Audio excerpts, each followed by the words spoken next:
নমস্কার, নিশ্চয়ই সবাই ভালো আছেন।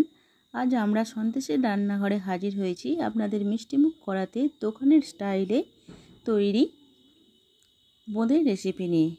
আপনাদের নিশ্চয়ই খুব পছন্দ হবে। প্রথমে বাটির মাপ করে 1.5 বাটি চিনি এবং 1 বাটি জল নিয়ে আমি রসটি তৈরি করতে দিয়েছি। তাতে 3টি এলাচ এবং একটু কেশরও দিয়ে দিয়েছি। রসটি ভালো করে ফুটিয়ে নিয়ে চিনিটিকে মেল্ট করে নিয়েছি। রসটি খুব চটচটে হবে না, একতার দুতার হবে না, শুধু চিনিগুলো গলে গেলেই আমার রসটি তৈরি।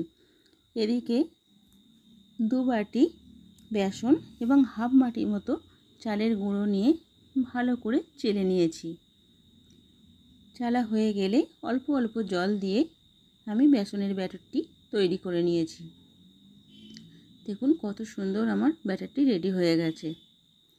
এরপর সেই ব্যাটারটি সাইডে রেখে কড়াইয়ে সাদা তেল দিয়ে ঝাঁঝরির সাহায্যে অল্প অল্প ব্যাটার নিয়ে আমি তেলে ছেড়ে দেব। দেখুন কত সুন্দর গোল গোল আমার বোঁদেগুলো ভাজা হচ্ছে। ভালো করে বোঁদেগুলো ভাজা হয়ে গেলে ঝাঁঝরির সাহায্যে তুলে নিয়ে ঈষৎ উষ্ণ গরম রসেতেই আমি বোঁদেগুলো দিয়ে দিয়েছি, যাতে রসটি ঠিক মতো ভেতরে ঢুকতে পারে। এরপর বোঁদের কালার করার জন্য আমি লাল রং দিয়ে ব্যাটারটি তৈরি করে নিয়ে একই পদ্ধতিতে ভেজে নিয়েছি। দেখুন কালারগুলো কত সুন্দর লাগছে। এইভাবে বোঁদেগুলো আমার সমস্ত ভাজা হয়ে গেছে। আপনাদের নিশ্চয়ই খুব পছন্দ হচ্ছে, বুঝতেই পারছি।